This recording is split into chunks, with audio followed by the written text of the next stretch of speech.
Step into Value Zone. Value Zone. Hypermart. Button. Welcome to Suman TV. AP PCC అధ్యక్షురాలు ఎవరో కుండ బద్దలు కొట్టి చెప్పేశారు తెలంగాణ సీఎం రేవంత్ రెడ్డి. షర్మిలని తీసుకుందే కాంగ్రెస్లోకి, షర్మిల పార్టీని కాంగ్రెస్లో మెర్జ్ చేసిందే ఏపీలో రాజకీయం చేయడం కోసం అనే విషయాన్ని చెప్పకనే చెప్పారు రేవంత్ రెడ్డి. నేను ఒక టీవీ ఛానల్కి ఇచ్చిన ఇంటర్వ్యూలో చాలా విషయాలను వెల్లడించిన రేవంత్ రెడ్డి చాలా స్పష్టంగా చెప్పారు, ఆంధ్రప్రదేశ్కి కాబోయే పిసిసి అధ్యక్షురాలు ఎవరో కాదు షర్మిలనే అని చెప్పేసి. ఎప్పుడైతే షర్మిల కాంగ్రెస్ పార్టీలో చేరిందో, ఎప్పుడైతే షర్మిల కాంగ్రెస్ పార్టీలో చేరి తను కాంగ్రెస్ పార్టీ గురించి మాట్లాడిందో, తన తండ్రి అడుగుజాడల్లో నడుస్తానని చెప్పిందో, అప్పుడే చాలామంది డిసైడ్ అయ్యారు షర్మిల కాంగ్రెస్ ఆంధ్రప్రదేశ్కి కాబోయే పిసిసి అధ్యక్షురాలని చెప్పేసి. కాకపోతే కాంగ్రెస్ పార్టీలో చేరిన తర్వాత ఇప్పటివరకు షర్మిల గురించి కాంగ్రెస్ పార్టీ నుంచి ఎటువంటి అధికారిక ప్రకటన రాలేదు, ఆమెకు ఎటువంటి పదవిని కూడా ఇప్పటివరకు ప్రకటించలేదు. కానీ ఈ విషయాన్ని చాలా స్పష్టంగా కుండ బద్దలు కొట్టినట్టు క్లియర్ చేసేశారు తెలంగాణ సీఎం రేవంత్ రెడ్డి. షర్మిల ఆంధ్రప్రదేశ్కి కాబోయే పిసిసి అధ్యక్షురాలు అని చెప్పేసి క్లారిటీ ఇచ్చేశారు. అయితే నిన్న కొత్త స్పెక్యులేషన్స్ కూడా తెరపైకి వస్తున్నాయి. షర్మిలకి ఏపీ పిసిసి పదవితో పాటు కర్ణాటక నుంచి రాజ్యసభ కూడా ఇవ్వబోతున్నారని చెప్పేసి. ఆంధ్రప్రదేశ్లో పార్టీని బలోపేతం చేయడంతో పాటు ఈ ఎన్నికల్లో యాక్టివ్గా ఉండే ఆలోచనతో కాంగ్రెస్ పార్టీ అడుగులు వేస్తున్నట్టుగా తెలుస్తోంది. రాహుల్ గాంధీ ఈ నిర్ణయం తీసుకున్నట్టుగా తెలుస్తోంది. అయితే రేవంత్ రెడ్డికి ఈ విషయాలన్నీ చాలా స్పష్టంగా తెలుసుంటాయి. ఎందుకంటే తెలంగాణ ముఖ్యమంత్రి, అంతేకాకుండా గడిచిన తెలంగాణ ఎన్నికల్లో షర్మిల తెలంగాణలో పోటీ చేయకుండా కాంగ్రెస్ పార్టీకి మద్దతు ఇచ్చారు. కాంగ్రెస్ పార్టీతో కలిసి ఉన్నారు, ఆమె కాంగ్రెస్ పార్టీతో కలిసి ఉన్నారు, కాంగ్రెస్ పార్టీకి మద్దతు ఇచ్చారు షర్మిల.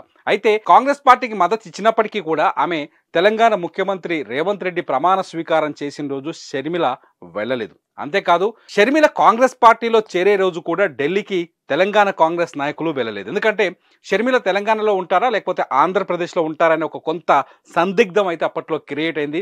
ఆ సందిగ్ధానికి చాలా స్పష్టమైన ఆన్సర్ ఏంటంటే, షర్మిల కాంగ్రెస్ పార్టీలో చేరిన రోజు ఆమె వెనకాల కానీ ఆమె చుట్టూ ఉన్న వాళ్ళంతా ఆంధ్రప్రదేశ్కి చెందిన కాంగ్రెస్ నాయకులే. కాబట్టి ఇది చాలా స్పష్టంగా అర్థమవుతుంది.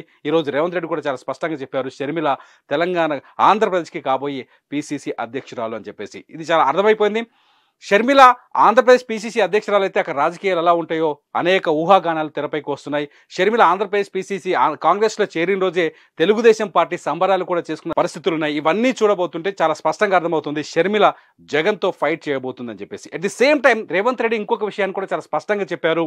ఆంధ్రప్రదేశ్ ముఖ్యమంత్రి జగన్మోహన్ రెడ్డి కనీసం కట్టసి కూడా తనని విష్ చేయలేదని, కాల్ చేసి చెప్పలేదని చెప్పేసి చాలా స్పష్టంగా తన మనోగతాన్ని పంచుకున్నారు. అంటే ఎప్పుడైతే షర్మిల కాంగ్రెస్ పార్టీకి మద్దతు ఇచ్చిందో, ఎప్పుడైతే షర్మిల కాంగ్రెస్ పార్టీలో తన పార్టీని మెర్జ్ చేయబోతుందో, ఈ విషయాలన్నీ ముందే తెలిసిన జగన్మోహన్ రెడ్డి రేవంత్ రెడ్డితో కూడా దూరం పాటించే ఆలోచనలో ఉన్నట్టుగా ఉన్నారేమో అనే ఆలోచనకు వచ్చారు రేవంత్ రెడ్డి. ఆ విషయాన్నే బయటికి తీసుకొచ్చారు. సో రేవంత్ రెడ్డితో వైరమే ఉన్నట్టుగా జగన్ ప్రవర్తించారని చెప్పేసి అనుకుంటున్నారు ఎప్పుడైతే రేవంత్ రెడ్డి వ్యాఖ్యలు చేశారో రాజకీయ విశ్లేషకులు. చూడబోతుంటే రేవంత్ రెడ్డి చాలా స్పష్టంగా ఇంకో మాట కూడా చెప్పారు. ఆంధ్రప్రదేశ్కి తెలంగాణకి మధ్య ఒక సోదర భావజాలం ఉంది.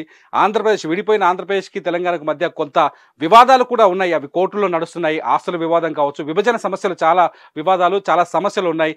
దీనికి రెండు రాష్ట్రాలు ఒకరికొకరు తోడ్పాటు చేసుకోవాల్సిన అవసరం ఉంది. ఈ నేపథ్యంలో ఇరు రాష్ట్రాల ముఖ్యమంత్రులు సఖ్యతతో ఉండాల్సిన అవసరం ఉంది. కానీ జగన్మోహన్ రెడ్డి కనీసం రేవంత్ రెడ్డికి విష్ కూడా చేయలేదు, రేవంత్ రెడ్డిని కనీసం శుభాకాంక్షలు కూడా తెలియజేయలేదు. అదే జగన్మోహన్ రెడ్డి తనకు మెంటర్గా భావించే కేసీఆర్ దగ్గరకు వచ్చారు. కాలుకు గాయమైన తర్వాత ఆయన ప్రస్తుతం ఇంట్లో రెస్ట్ తీసుకుంటున్నారు.